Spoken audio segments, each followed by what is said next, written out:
नागरिकांचा हक्कच आहे, तो मूलभूत हक्क आहे.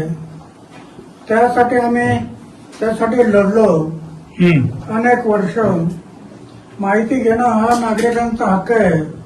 तो मालक आहे ना, आणि तुम्ही सर्व अधिकारी सेवक आहेत. मालकांना तुम्ही अशा आररावी करायला लागला किंवा त्यांना त्रास द्यावा लागला तर ती हुकुमशाही होईल, ती लोकशाही राहणार नाही. लोकशाहीला धोका आहे. म्हणून माहितीचा अधिकार हा मूलभूत हक्कच आहे. म्हणून आम्ही लढलो त्याच्यासाठी. माहितीचा अधिकार, जसं माहितीच्या अधिकारासाठी लढलो तसं दप्तर दिरंगाई, एका टेबलवरचा पेपर दुसऱ्या टेबलवरती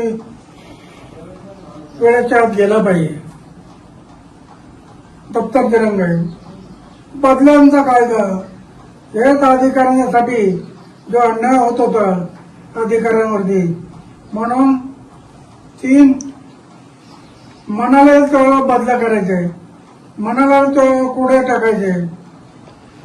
म्हणून आम्ही 3 वर्षात बदली नाही, 3 वर्षाच्या आत बदली करायची नाही. हे सगळे आम्ही कायदे केले. शुल्क वाढवलं अण्णा, माहिती अधिकार मागवण्यासाठी जे 10 रुपयाचं तिकीट लागेल. शुल्क वाढवणं हा फार मोठा दोष आहे. शुल्क तुम्ही पैसे कमवायला बसला काय? सरकारने पैसे कमवणारं साधन नाही, तर जनतेचं हित पाहिलं पाहिजे. जनतेचं हित तुम्ही डोळ्यासमोर ठेवलं पाहिजे. तुम्ही पैसे कमवायला लागला, पैसा जर डोळ्यासमोर ठेवला तर बरोबर नाही.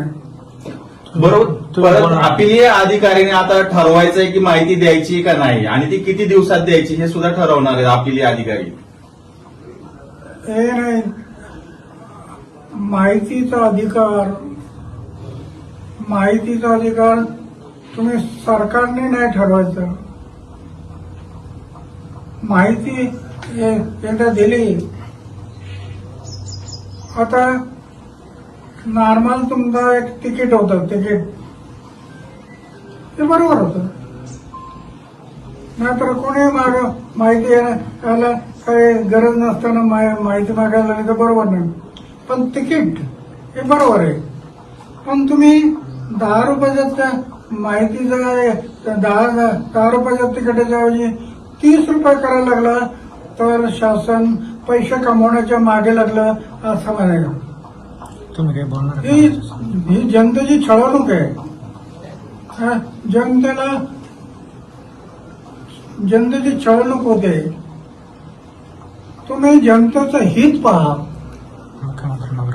तुम्ही आणि त्याप्रमाणे तुम्ही मुख्यमंत्र्यांना काही पत्र किंवा काही बोलणार आहेत का? मुख्यमंत्री काय, आम्ही हे पाहू, याच्यात बदल नाही केला तर मुख्यमंत्र्यांच्या विरोधात सुद्धा आम्ही आंदोलन करू, उपोषणाला बसू.